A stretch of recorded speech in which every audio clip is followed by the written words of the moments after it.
Harihi Om Shuklam Bharadaram Vishnum Shashivarnam Chaturbhujam Prasannavadhanam Dhyayet Sarva Vignopashantaye Vyasaya Vishnu Rupaya Vyasa Rupaya Vishnave Namo Vai Brahmanideye Vasishtaya Namo Namaha Yasya Smarana Matrena Janma Samsara Bandhanat Vimuchyate Namastasmai Vishnave Prabhu Vishnave Lakshmi Nata Samarambam Nata Yamuna Madhyamam Asmadacharya Paryantam Vande Guru Paramparam Partaya Pratibodhitam Bhagavata Narayanena Swayam Vyasena Gratitam Purana Munina Madhye Mahabharatam Advaitamrita Varshinim Bhagavatim Ashtadashadhyayinim Ambatvamanusanddadami Bhagavad Gite Bhavadveshinim Vasudeva Sutam Devam Kamsachanura Mardhanam Devaki Paramanandam Krishnam Vande Jagadgurum. Om Namo Venkatesaya. My pranams to everybody. In the Geethartha Sangraha slokam, we have seen up to what is contained in the 12th chapter, which is the Bhakti Yoga. Now let's move on to the next sloka. Dehasvarupam Atma Ti Hetu Atma Vishodanam Bandhu Hetar Vivekascha Trayodasha Udiryate. The 13th chapter, which is called as which is referring to the Prakriti and Purusha, which is Kshetra Kshetrajna Vibhaga Yoga. So what is being contained is what is the nature of this body, Shariram. So Kshetram, that is Kshetram is this body. What is the nature of this body? What are the means of realizing the self? What are the gunas that one should cultivate for that? Then what are the various details of the nature of the self? Then what is it that is causing the bondage for this self, the Atma?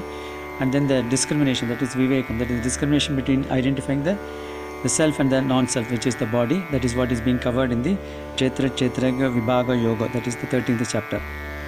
Now 14th chapter contains about the three gunas: Sattva Rajas Guna, Sattva Rajas Tamas, Gunabandha Vidatesham, Kartrutvam Tan Nivartanam, Gunatraya Stula Moolatvam, Chaturdasha Udiryate. That means in the 14th chapter, the various ways of this, the qualities of these various gunas, how do they bind the self, and then what they are the agents for these various works. Bhagavan himself talked about in the third chapter, this Karma Yoga.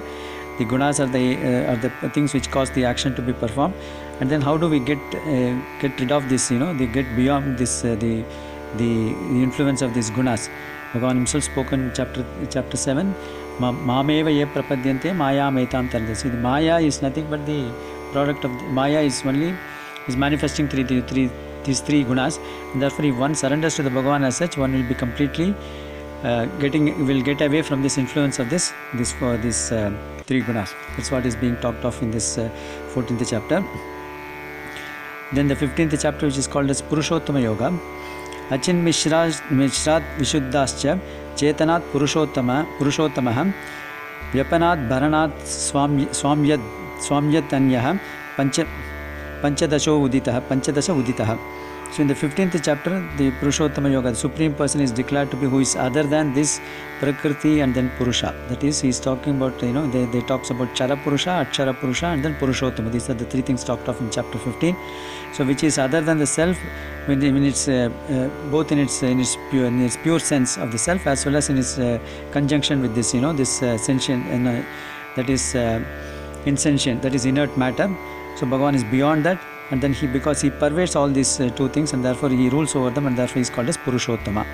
Krishna himself says in the 15th chapter, he is the Purushottama as such. So that is what is covered in the 15th chapter. Now in the 16th chapter, Devasara Vibhaga Yoga, that is Devasara Vibhago Ukti Purvika Shastra Vashyavatam Tattva Anushtana Vijnanastemne Shodasa Uchyate. Thus in the 16th chapter talks about the distinction between the divine and the demonic qualities, and then in order to establish what is truth, what is the right conduct, which can be done only through the Shastras. Bhagavan himself says, Tasmat Shastram Pramanamte Karya Vivasti. That means what is to be done, what is not to be done is to be determined by the Shastras only. So the Shastra is the one which is saying that what is this divine qualities, and therefore Bhagavan is talking about the distinction between the divine qualities and then the demonic qualities in the chapter 16.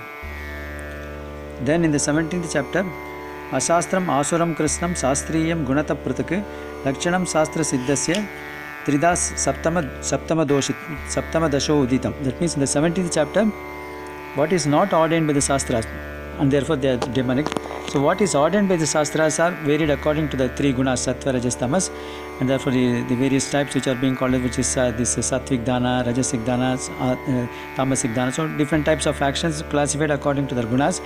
And the characteristics of what are established in the Shastras also threefold in terms of Aum, Tat and Sat. These are the things that are covered in the 17th chapter of the Bhagavad Gita. So then finally the last chapter, which is the 18th chapter, Ishvaro Kartrutra Buddhi Sattva Upadeshita Antime Swakarma Parinamascha Shastra Sarartha Uchyate. Just in the last chapter, Bhagavan is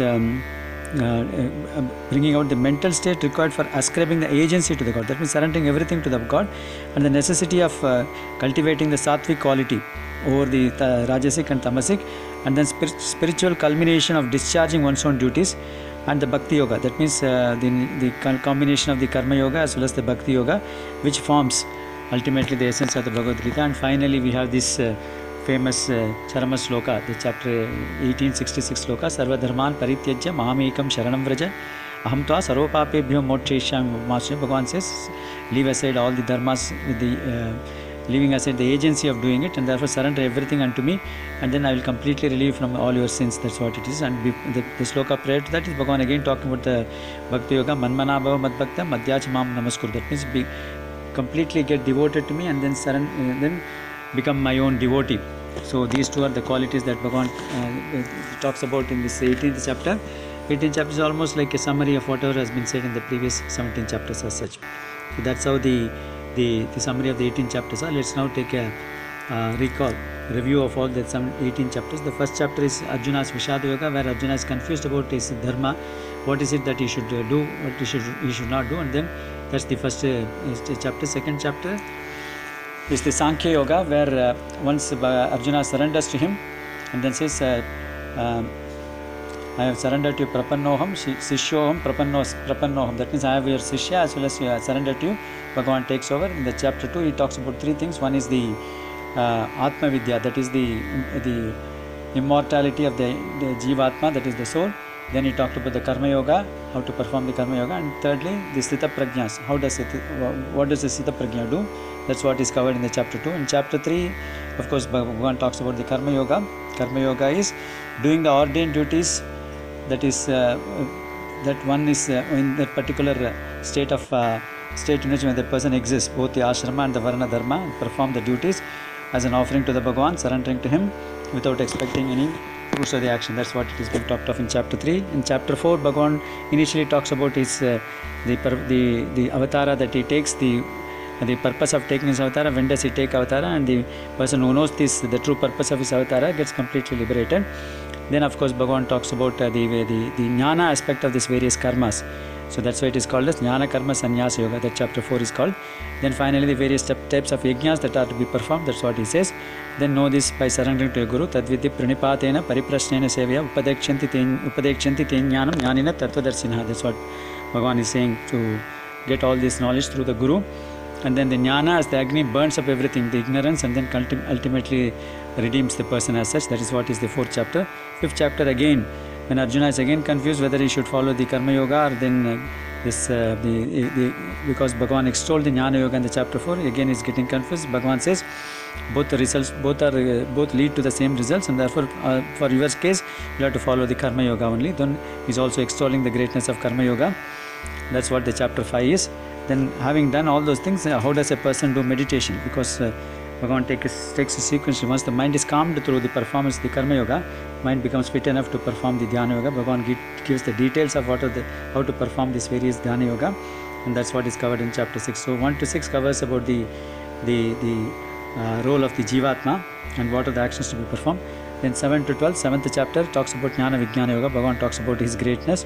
8th chapter is Akshara Brahma Yoga, where Bhagavan talks about the imperishable Brahman, the Nirguna Brahman. So that's what is talking in this chapter 8. Chapter 9 again is Raja Vidya, Raja Gukhya Yogam.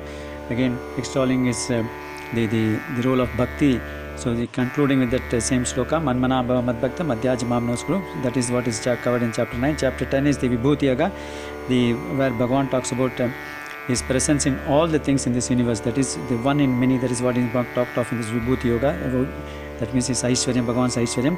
Then 11th chapter is Vishwarupa Yoga, that is where Bhagavan many in one, that is in him he is giving this Divya Chakshu to Arjuna, and Arjuna sees everything inside Bhagavan. So he is the one all composing Purna.